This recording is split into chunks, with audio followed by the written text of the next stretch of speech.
വാഴ്ത്തപ്പെടട്ടെ. എല്ലാ ദൈവമക്കൾക്കും ക്രിസ്തുവേശുള്ള സ്നേഹവും വന്ദനവും. വളരെ പ്രാർത്ഥനയോടെ നമുക്ക് ദൈവസന്നിധിയിലെ ആയിരിക്കാം. പത്രോസിൻ്റെ ഈ രണ്ടാം ലേഖനം വളരെ പ്രായോഗികമായിട്ട് നമ്മൾ മനസ്സിലാക്കേണ്ട കാര്യങ്ങളാണ്.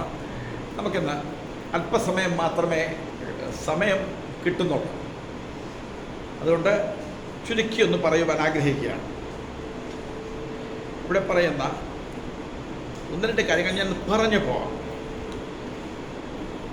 അതേ ഞങ്ങൾക്ക് ലഭിച്ചതുപോലെ അതേ വിലയേറിയ വിശ്വാസം ലഭിച്ചവർക്കാണ് ഇത് എഴുതുന്നത്.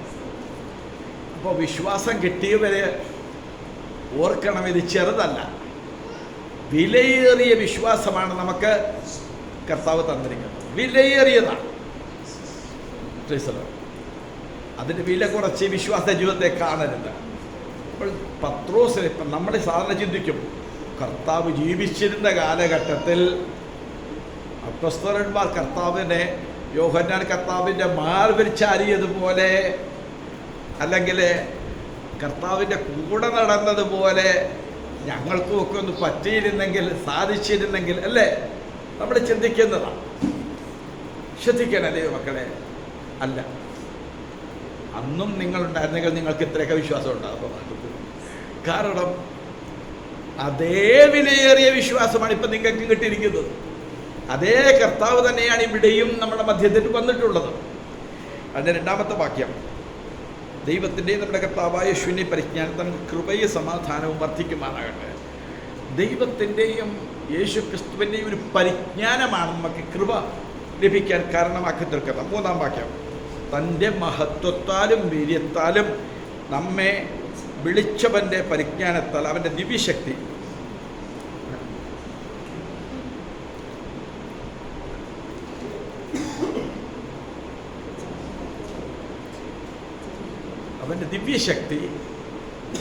ജീവനും ഭക്തിക്കും വേണ്ടിയതെല്ലാം നമുക്ക് തരുന്നു.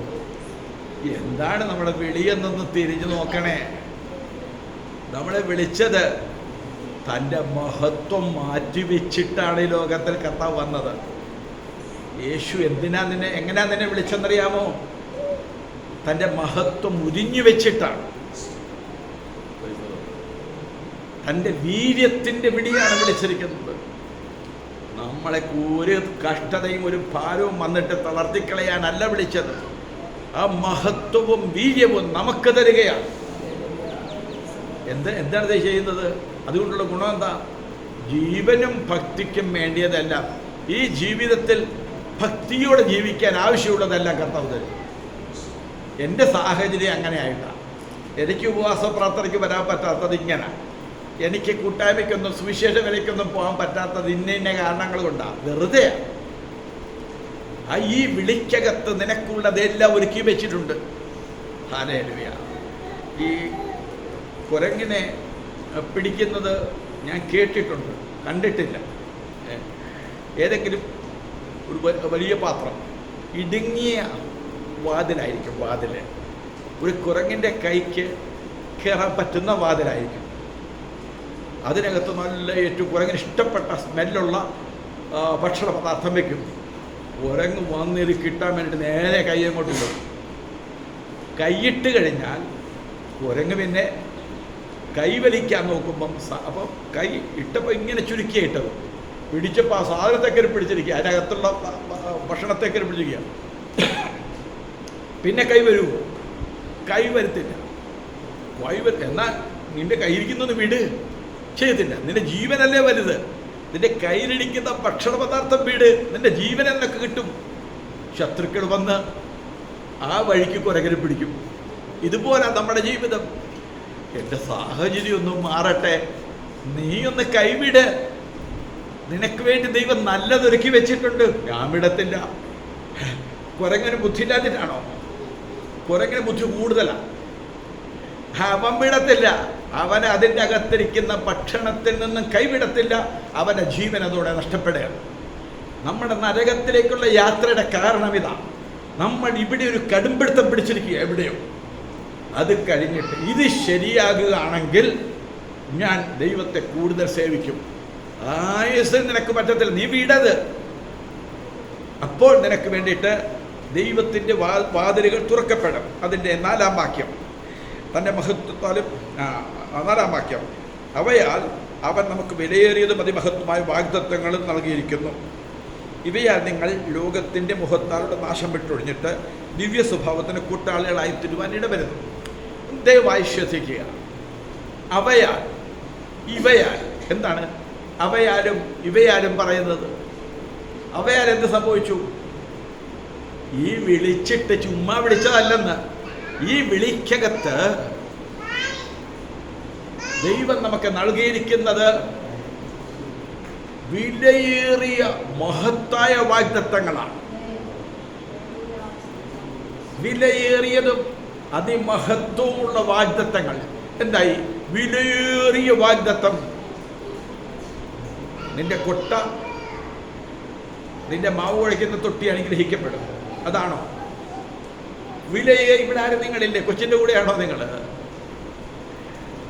വിലയേറിയ വാഗ്ദത്തം എന്താണ്? കൊച്ചുമോൾക്കൊന്ന് പറയാമോ? കൊച്ചുമോൾക്കൊന്ന് പറയാമോ? ഷീലയ്ക്കൊന്ന് പറയാമോ? നിന്റെ കടഭാരമെല്ലാം മാറ്റിത്തരും, നിശ്ചയമായിട്ടും മാറ്റിത്തരും. പക്ഷെ അതല്ല വിലയേറിയ വാഗ്ദത്തം. നിന്റെ പാപക്കടം തീർത്ത് ദൈവമകളാക്കി നിന്നെ സ്വർഗത്തിൻ്റെ അവകാശിയാക്കി തീർക്കുമെന്നുള്ളതാണ് വിലയേറിയ മഹത്വമുള്ള വാഗ്ദത്തം. ഇതേ കയറി പിടിക്കണം. നമ്മളെവിടെ കയറി പിടിക്കും? പിടുത്ത വാഗ്ദത്തങ്ങളെ കയറി പിടിക്കും. അത് കിട്ടും ദൈവമക്കളെ. ദൈവമക്കളാകുന്ന നമ്മൾ കടക്കണിയിലാകാനല്ല ദൈവം വിളിച്ചത്. ഞാൻ തീർത്തും പറയട്ടെ, എൻ്റെ ജീവിതത്തിൽ ഞാനൊരു തീരുമാനമെടുത്തിരിക്കുകയാണ്. എന്ത് പ്രശ്നം വന്നാൽ ഇപ്പം എനിക്കൊരു 5 മാസത്തെ കൂടെ കർത്താവിനോട് ഞാനൊരു അവധി പറഞ്ഞിരിക്കുക. 5 മാസത്തേക്ക് കൂടെ എന്ന് വെച്ചാൽ 5 മാസത്തേക്ക് കടം മേടിക്കുന്നതല്ല, 5 മാസത്തെ കടം എനിക്കുണ്ട്. നിങ്ങളുടെ പ്രാർത്ഥന കൊണ്ട്, നിങ്ങളുടെ സഹകരണങ്ങൾ, സ്നേഹം കൊണ്ട് എനിക്ക് ഇത്രയും കാലവും ഒരു പ്രതിസന്ധി ഇല്ലാതെ കർത്താവ് നടത്തി തന്നെ. എന്നാൽ ഇപ്പോൾ ഞാൻ തീരുമാനമെടുത്തു, ഞാൻ കടം വാങ്ങത്തില്ല. നമ്മളെ കൊണ്ട് കടം മേടിപ്പിക്കുന്ന പിശാചിൻ്റെ ഒരു തന്ത്രമുണ്ട്. പിശാച് നമ്മളെ കടക്കാരനാക്കുന്ന ഈ ലോകത്തിൻ്റെ ദൈവമാണ് സാത്താൻ.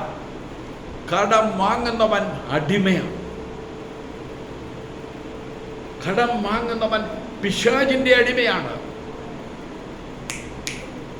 പിശാചിൻ്റെ അടിമയാണ് കടം വാങ്ങുന്നവൻ. നിശ്ചയമായിട്ട് ശ്രദ്ധിക്കണം. നിങ്ങൾക്ക് അങ്ങനെ ഒരു അവസ്ഥ വരുന്നെങ്കിൽ, ഏതാവശ്യമായിക്കോട്ടെ, നിങ്ങളുടെ കുഞ്ഞുങ്ങളെ പഠിപ്പിക്കുന്ന കാര്യമായിക്കൊള്ളട്ടെ, നിങ്ങളുടെ വീട് വയ്ക്കുന്ന കാര്യമായിക്കോട്ടെ, ഇന്ന് കാണുന്ന ലോകം നിന്നെ കടക്കണിയിലാക്കും. ഇപ്പോൾ UK-യിലോ അമേരിക്കയിലോ ഒക്കെ ഒരു വാഗ്ദാനങ്ങളും കൊടുത്ത് നമ്മുടെ മക്കളെ കൊണ്ടുപോയിട്ട് അവർ ചെയ്യുന്ന പണിയറിയാമോ? അവർ നമ്മുടെ മക്കളെ കടക്കണിയിലാക്കും. എങ്ങനെയെങ്കിലും വലിയ വാടക വീടിന്, ഒരു വീട് നിങ്ങൾക്ക് തരാം, മാസം ഇത്ര അടച്ചാൽ മതി, ഇവിടെ നിങ്ങളുടെ കുഞ്ഞുങ്ങളെ പഠിപ്പിക്കാം, ഇത്ര മതി. അവസാനം വന്ന് കാശ് മുഴുവനും അമേരിക്കയ്ക്ക് തന്നെ കിട്ടും.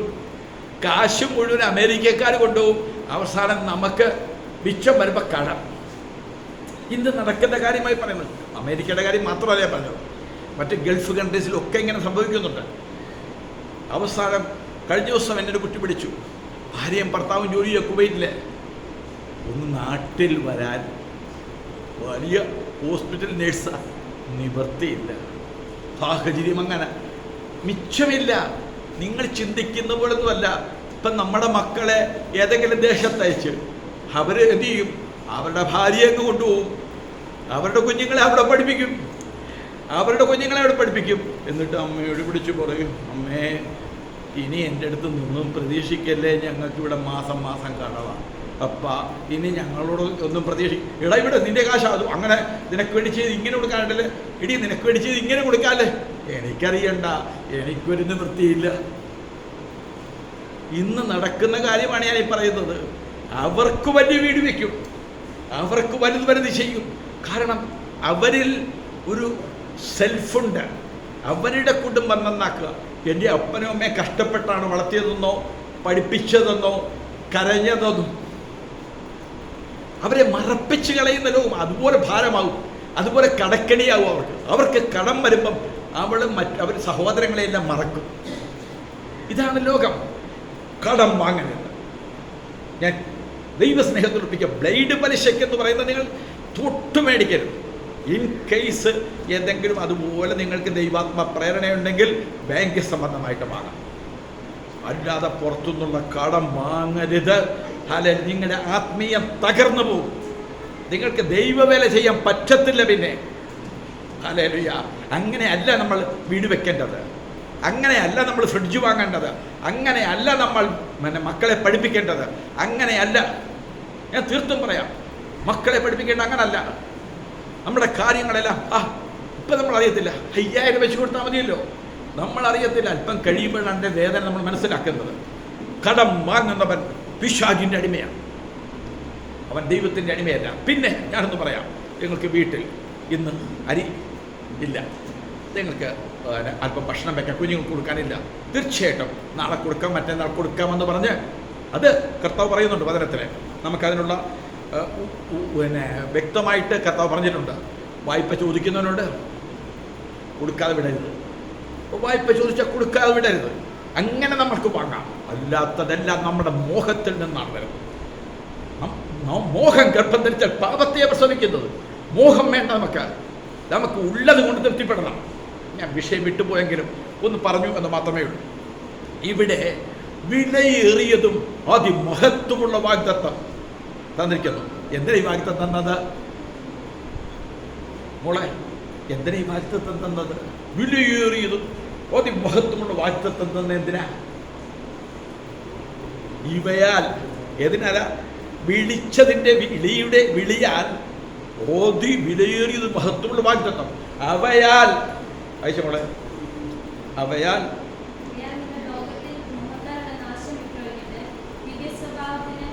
എന്തിനാണ് ഈ വാഗ്ദത്തങ്ങൾ, വിലയുള്ള വാഗ്ദത്തങ്ങൾ തന്നെന്നറിയാമോ? ലോകത്തിന്റെ മോഹത്താലുള്ള നാശം വിട്ടൊഴിഞ്ഞിട്ട് ദിവ്യ സ്വഭാവത്തിന് കൂട്ടാളികളായി തീരണം.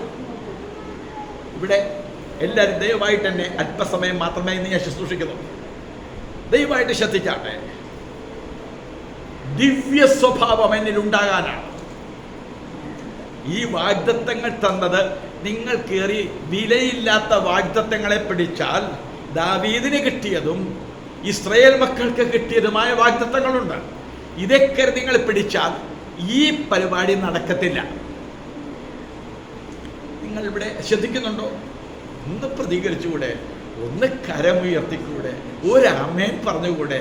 ഒരു സ്തോത്രം പറഞ്ഞു? ബഹളം ഉണ്ടാക്കണ്ട. അതെ, ഒന്ന് പ്രതികരിച്ചുകൂടെ? ഇപ്പോൾ ആ കുഞ്ഞു വരുമ്പോൾ നിങ്ങൾ എന്ത് പ്രതികരണമാണ് ചെയ്യുന്നത്? നല്ലതാണ്. പ്രാർത്ഥന സമയത്ത് വേണ്ട. ആ കുഞ്ഞു വരുമ്പം ഒന്ന് ചിരിച്ച്, ഈ ദൈവദാസൻ ഇവിടെ കിടന്ന് ചങ്ക് പൊട്ടി കീറി വചനം പറയുമ്പോൾ ഒരു പ്രതികരണം, ഒന്ന് ചിരിക്കും കുഞ്ഞുങ്ങളെ. ഇങ്ങനെയൊക്കെ നിങ്ങൾ ചിരിപ്പിക്കട്ടെ. ഹല്ലേലൂയ. ഒന്ന് ഒരു ആമേൻ പറയും മക്കളെ. ഒരു ഹല്ലേലൂയ. ഇത് കരമൊന്ന് ഉയർത്തു കുഞ്ഞുങ്ങളെ. നിങ്ങൾ ഏത് ലോകത്തിലും നിങ്ങൾ എന്ന് മാറും. നിങ്ങളിവിടെ പ്രസംഗിക്കുമ്പോൾ നിങ്ങളിവിടെ പ്രസംഗിച്ചിട്ടുള്ള ആരെങ്കിലും ഉണ്ടെങ്കിൽ ഞാനിവിടെ എങ്ങനെ ആയിരിക്കും ഇരിക്കുന്നത് നിങ്ങൾ കണ്ടിട്ടുണ്ടോ?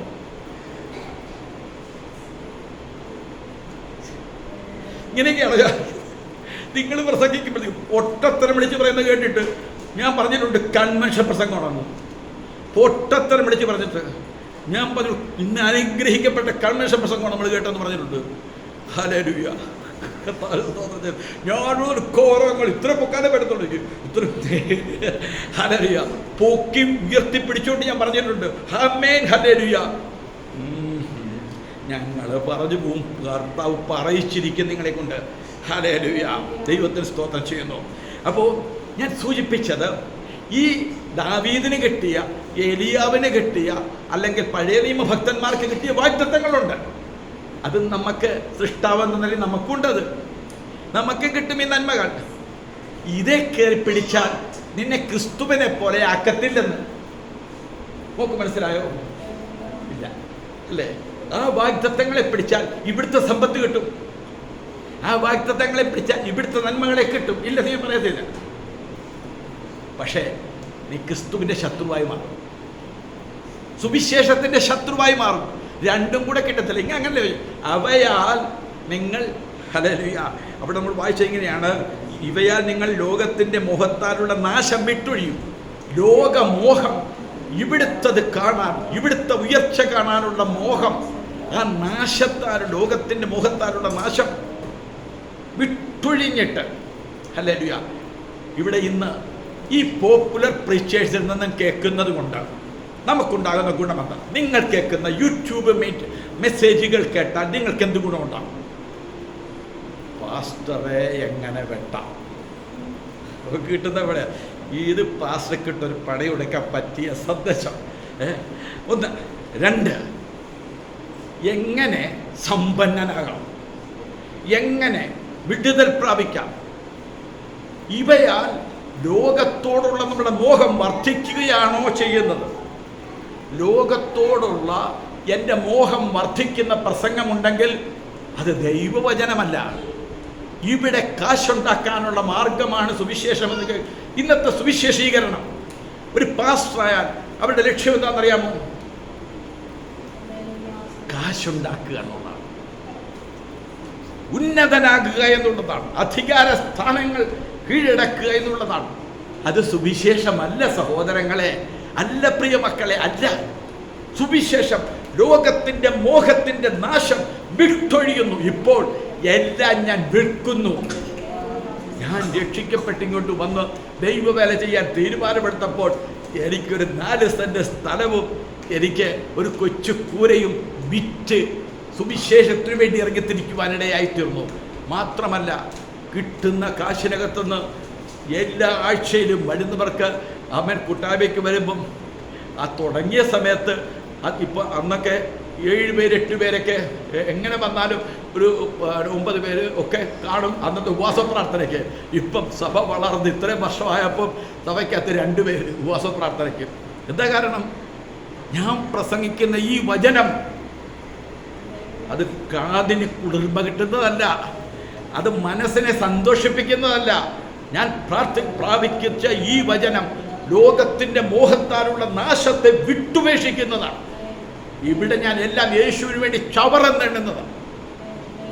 ഹല്ലേലൂയ. നിന്റെ ജീവനെ നീ നേടിയാൽ അത് കളയും. ജീവനെ നേടാനാണ് ശ്രമമെങ്കിൽ നിനക്ക് നഷ്ടമാകും. സമ്പത്ത് നേടാനാണ് ശ്രമമെങ്കിൽ അത് നഷ്ടമാകും. ഇവിടെ മക്കളെയും മരുമക്കളെയും വലിയ കുടുംബ മഹിമകളെയാണ് നേടാൻ ആഗ്രഹമെങ്കിൽ നിനക്കത് നഷ്ടമാകും. ഇതാണ് സുവിശേഷം. സുവിശേഷം നഷ്ടങ്ങളുടെ കൂമ്പാരമാണ്. നിന്റെ ലാഭം യേശുവാണ്. യേശുവിനെ കിട്ടണമെങ്കിൽ ഇതെല്ലാം നഷ്ടമാക്കണം. ലോകത്തിൻ്റെ മോഹത്താലുള്ള നാശം വിട്ടൊഴിഞ്ഞാൽ എന്ത് പറ്റും? ലോകമോഹം നമ്മളിൽ നിന്ന് നാശം വിതയ്ക്കുന്ന ലോകമോഹങ്ങളുടെ കേൾവി വിട്ടുകളഞ്ഞാൽ നമ്മളിൽ ക്രിസ്തു സ്വഭാവമുള്ളതായി വരും. ക്രിസ്തുവിൻ്റെ ജീവൻ നമ്മിൽ വ്യാപരിച്ചുകൊണ്ടിരിക്കും. ക്രിസ്തുവിനെ പോലെ എന്നെ ആക്കി തീർക്കും. ഇതാണ് ബൈബിൾ, ഇതാണ് സഭ.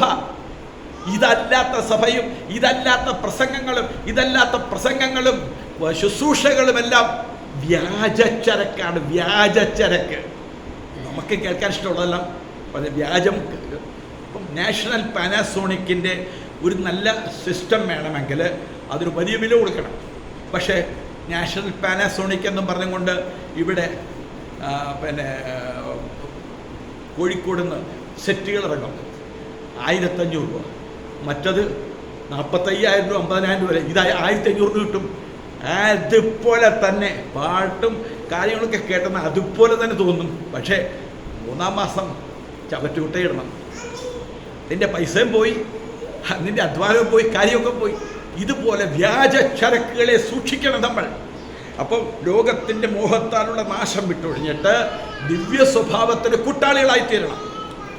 യേശുവിൻ്റെ സ്വഭാവത്തോട് നമ്മൾ എന്ത് ചെയ്യണം? അനുരൂപരായിത്തീരണം. ഞാൻ പറഞ്ഞിട്ട് പെട്ടെന്ന് എൻ്റെ മക്കളെ നിർത്താൻ ആഗ്രഹിക്കുകയാണ്. എന്നിട്ട് വായിച്ചു പോവുകയാണ്. അത് നിമിത്തം ഇതെല്ലാം ഓരോന്നിനോട് എങ്ങനെ കണ്ണി പിടിപ്പിച്ച് പോവുക. ഇത് നിമിത്തം നിങ്ങൾ എന്ത് ചെയ്യണമെന്നാണ്? നിങ്ങൾ സകല ഉത്സാഹവും കഴിക്കണം. കഴിഞ്ഞ ആഴ്ച ദൈവത്തിന് വേണ്ടി എന്ത് ചെയ്തു? എന്തൊരു ഉത്സാഹം അറിയുമോ ദൈവീ കാര്യങ്ങളിൽ, എന്തൊരു ഉത്സാഹമായിരുന്നു അറിഞ്ഞൂടെ? Praise the Lord. അത് നിമിത്തം ഇത് നിങ്ങൾ ക്രിസ്തുവിൻ്റെ സ്വഭാവം നിങ്ങളിൽ വന്നു കഴിഞ്ഞാൽ നിങ്ങൾക്കൊരു ആത്മീയ കാര്യങ്ങളിലുള്ള ഒരു ഉത്സാഹമുണ്ടാകും. ഇന്ന് പറ്റുമെങ്കിൽ ഞായറാഴ്ച പോലും വരാതെ ഒരു സൂം മീറ്റിംഗ് ഉണ്ടായിരുന്നെങ്കിൽ നമുക്കവിടെ ഇരുന്ന് ഒന്ന് പാടി, ഒന്ന് കൈയടിച്ചൊന്ന് കരഞ്ഞാരാധിച്ച് ഒരു വിടുതലേറ്റെടുത്ത് നമുക്കങ്ങ് പോകണം. സൂം ആയിരുന്നെങ്കിൽ നമ്മൾ രക്ഷപ്പെട്ടു അല്ലേ? 2 ബസ്സുമൊക്കെ കയറി കഷ്ടപ്പെട്ട് ഇത്രയും പൈസയും മുടക്കി ഈ മഴയത്തും ഈ വെയിലത്തും ഒക്കെ കഷ്ടപ്പെട്ട് വരേണ്ട വല്ല കാര്യമുണ്ടോ? സൂമില്ലത് കൂട്ടായ്മയല്ല, അതിൻ്റെ പേര് കുന്നായ്മയാണ്. നിവൃത്തിയില്ലായ്മ കൊണ്ട് അന്നത്തെ സാഹചര്യത്തിൽ, പുറത്തിറങ്ങാൻ പറ്റാത്ത സാഹചര്യത്തിൽ ഉണ്ടാക്കപ്പെട്ടതാണ് ഈ സൂം മീറ്റിങ്ങുകൾ. ഹല്ലേലൂയ. ഈ ലൈവ് മീറ്റിങ്ങുകളുണ്ട്, അതുപോലെ തന്നെ ഇങ്ങനെയുള്ള കാര്യങ്ങളുണ്ട്. പഠിക്കാൻ കൂട്ടായ്മയ്ക്ക് ഒരു അവസരമില്ല നമുക്ക്. അതുകൊണ്ട് ഇപ്പം കൂട്ടായ്മയ്ക്ക് അവസരമുണ്ട്. സൂമെന്ന് പറഞ്ഞെന്നാൽ ഇപ്പം നിങ്ങൾ ഇതുപോലത്തെ വചനം അവർ നിങ്ങളെ ആശ്വസിപ്പിക്കുന്ന, നിങ്ങളുടെ കണ്ണുനീര് തുടയ്ക്കുന്ന, നിങ്ങളുടെ ആകുലതകളെ അകറ്റുന്ന നല്ലൊരു സന്ദേശം തന്ന് അവർ നിങ്ങളെ വഴക്കും പറയത്തില്ല. എന്താ താമസിച്ചു വന്നത്? ഇങ്ങനെയാണോ ദൈവസന്നിധിയിൽ ഇരിക്കുന്നത്? കുറച്ചുകൂടെ ഉത്സാഹം വേണ്ടേ? കുറച്ചുകൂടെ ആത്മാർത്ഥം? ഒന്നും പറയത്തില്ല. സൂമിനകത്ത് വഴക്കുമില്ല, തല്ലുമില്ല, തലോടലുമില്ല, ഒന്നുമില്ല. എല്ലാം ഇങ്ങനെ ഒന്ന് പൊത്തുവരുത്തത്തിൽ പോകുന്ന സൂമാണോ നിങ്ങൾക്കിഷ്ടം? ഒരു ദൈവദാസൻ്റെ അടി വടി കൊണ്ട് പോകുന്നതാണോ ഇഷ്ടം? ഇവിടെ സഹോദരനെ കൈ കൊടുക്കണ്ടേ? അവർക്ക് ജലദോഷമാണ്.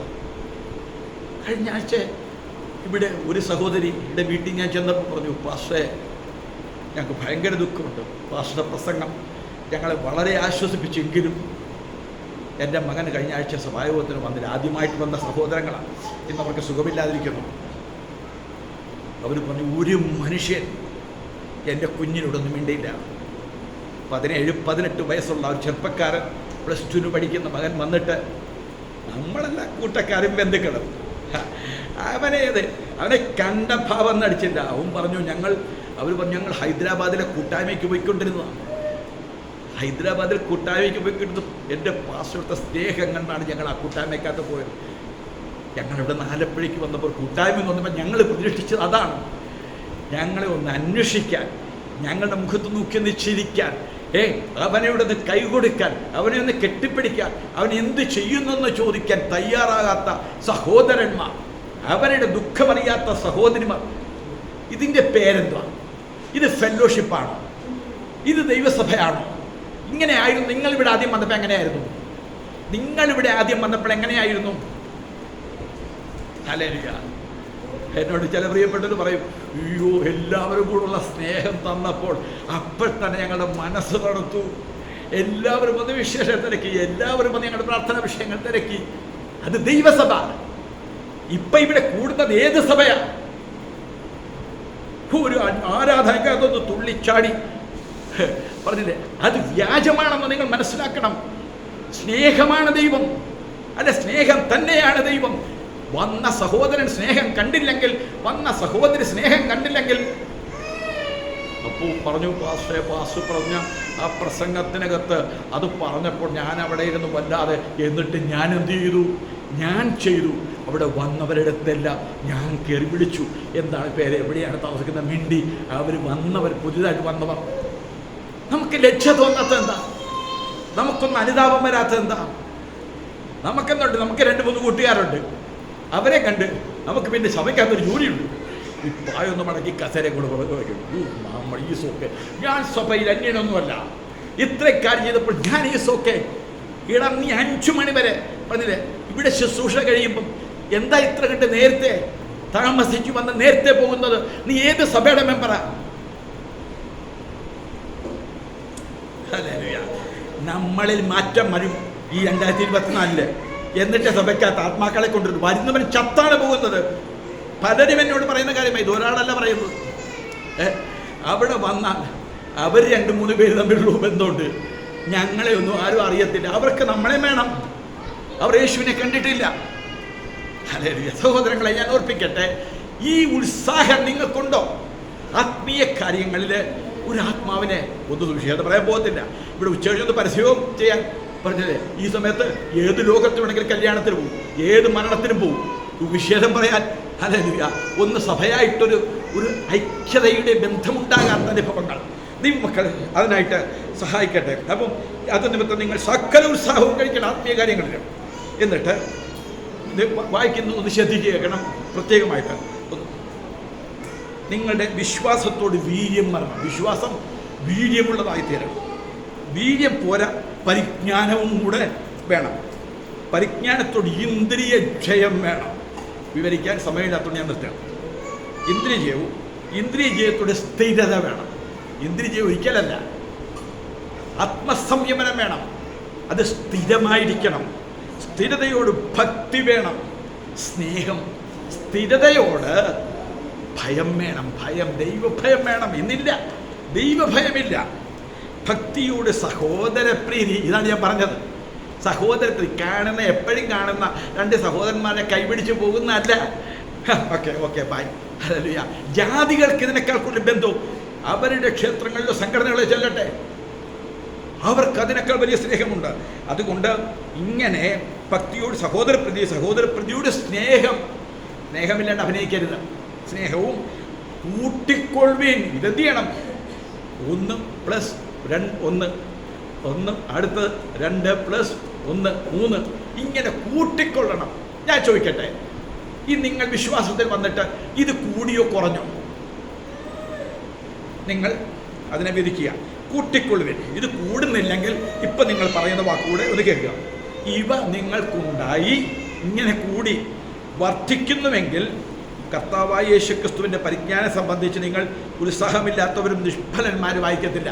ഇത് കൂടിക്കൂടി വരുന്നെങ്കിൽ നിങ്ങൾ നിഷ്ഫലനായിരിക്കത്തില്ല. കൂടിക്കൂടി വരുന്നില്ലെങ്കിൽ നിങ്ങൾ ഫലമില്ലാത്തവരാണെന്നാണ് പറയുന്നത്. അവ ഇല്ലാത്തവനോ ഇങ്ങനെ കൂടിക്കൂടി വരുന്നില്ലെങ്കിലോ കുരുടനാണ്. കണ്ണുണ്ടത് പറയുന്നതേ ഉള്ളു, നീ കുരുടനാണ്. അവൻ ഹ്രസ്വദൃഷ്ടി ഉള്ളവനും തൻ്റെ മുമ്പിലത്തെ പാപങ്ങളുടെ ശുദ്ധീകരണം മറന്നവനും തന്നെ. ഹ്രസ്വദൃഷ്ടിയുള്ളവൻ. നിങ്ങളെ ഒന്ന് വിധിക്കാമോ? അടുത്തിരിക്കുന്നവരെ വിധിക്കരുത്. നമ്മളെ തന്നെ വിധിക്കണം. ഹല്ലേലൂയ. തൻ്റെ മുമ്പിലത്തെ പാപങ്ങളുടെ ശുദ്ധീകരണം മറന്നവർ തന്നെ. അതുകൊണ്ട് സഹോദരന്മാരെ, ഇത്ര പറഞ്ഞിട്ട് എത്ര കാര്യങ്ങളാണ് കോർത്തിണക്കി പറയുന്നത്. നിങ്ങൾ പിന്നെ ഒന്ന് വായിച്ചു നോക്കണേ, എന്നെ വളരെ ആകർഷിച്ചു. അതുകൊണ്ട് സഹോദരന്മാരെ, നിങ്ങളുടെ വിളിയും തെരഞ്ഞെടുപ്പും ഉറപ്പാക്കുവാൻ അധികം ശ്രമിക്കും. എന്താണ് വിളിയെന്നറിയാമോ മക്കളെ? എന്താണ് നിങ്ങളുടെ വിളി? ഇന്ത്യയുടെ പ്രസിഡന്റ് ആകാനുള്ള വിളി അല്ല ഇത്. ഇന്ത്യയുടെ പ്രധാനമന്ത്രിയാകാനുള്ള വിളിയല്ല ഇത്. ഇത് സ്വർഗരാജ്യത്തിന്റെ താക്കോൽ തരുന്ന വിളിയാണ്. ദൈവത്തെ അബാപിതാവേ എന്ന് വിളിപ്പാനുള്ള പുത്രത്വത്തിന്റെ വിളിയാണ്. നിങ്ങളുടെ വിളിയും തെരഞ്ഞെടുപ്പും ഉറപ്പാക്കണം. എന്താണ് വിളി? ഞാൻ പറഞ്ഞു, നിങ്ങളുടെ വിളിച്ച് തെരഞ്ഞെടുത്തത് എന്തിനാണ്? ഒരു 3 ത്രികാല പർപ്പസ് ഞാൻ പറഞ്ഞു. പ്ലസ് പറഞ്ഞേ.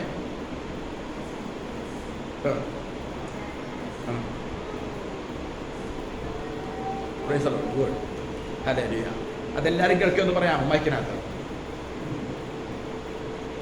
എന്താണ് നമ്മളെ വിളിച്ച വിളി? എന്തിനാണ്? ഉറക്കം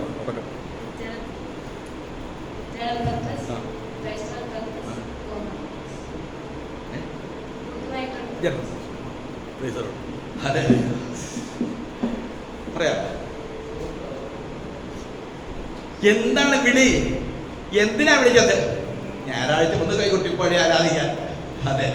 എന്താ ഇറ്റാലി പർപ്പസ്? എന്താണ് സ്പെസിഫിക് പർപ്പസ്? എന്താണ് ജനറൽ പർപ്പസ്? വിളിയെ നിങ്ങൾ മറക്കരുത്. ഈ വിളിച്ച വിളിയും തെരഞ്ഞെടുപ്പ് നിങ്ങൾ ഉറപ്പാക്കുവാൻ അധികം ശ്രമിപ്പേ. അധികം ഈ വിളി എന്താണെന്ന് എപ്പോഴും ഉറപ്പാക്കണം. എന്തിനാ എന്നെ വിളിച്ചത്? എന്താണ് നിങ്ങളുടെ പദ്ധതി? അധികം ശ്രമിപ്പേ. എന്നിട്ട് വേണം നമ്മൾ 11ാമത്തെ വാക്യം ഒന്ന് വായിക്കാം. പിന്നെ അങ്ങോട്ട് താഴത്തോട്ട് പോകാൻ എനിക്ക് സമയമില്ല. 11ാമത്തെ വാക്യം വായിക്കാൻ എന്നിട്ട് പോകാം. ഇങ്ങനെ ചെയ്താൽ വിളിയും തെരഞ്ഞെടുപ്പ് ഉറപ്പാക്കിയാൽ, എന്തിനാണ് വിളിച്ചത്, എന്തിനാണ് തെരഞ്ഞെടുത്തത് എന്ന് ഉറപ്പാക്കിയാൽ നിങ്ങൾ ഒരു നാളും ഇടറിപ്പോകത്തില്ല. ഇല്ലെങ്കിൽ വിളിയും തെരഞ്ഞെടുപ്പ് ഉറപ്പായില്ലെങ്കിൽ നിങ്ങൾ ഇടറിപ്പോകും. എന്ത് സംഭവിക്കും? കർത്താവും രക്ഷിതാവുമായ യേശുക്രിസ്തുവിന്റെ നിത്യരാജ്യം, സ്വർഗരാജ്യം കിട്ടത്തില്ല. വിളിയും തെരഞ്ഞെടുപ്പ് ഉറപ്പാക്കിയാൽ നിങ്ങൾ ഇടറത്തില്ല. അങ്ങനെയാണെങ്കിൽ കർത്താവും രക്ഷിതാവുമായ യേശുക്രിസ്തുവിന്റെ സ്വർഗരാജ്യത്തിലേക്കുള്ള പ്രവേശനം ധാരാളമായി പ്രാപിക്കും. നിങ്ങൾ ഈ കാര്യങ്ങൾ മറക്കരുത്. ഞാൻ മക്കളെ ഇവിടെ കർത്താവിനെ ഉപസംഹരിക്കുന്നു. ദൈവം നമ്മളെ ഈ വചനങ്ങളാൽ ധാരാളമായിട്ട് സഹായിക്കും.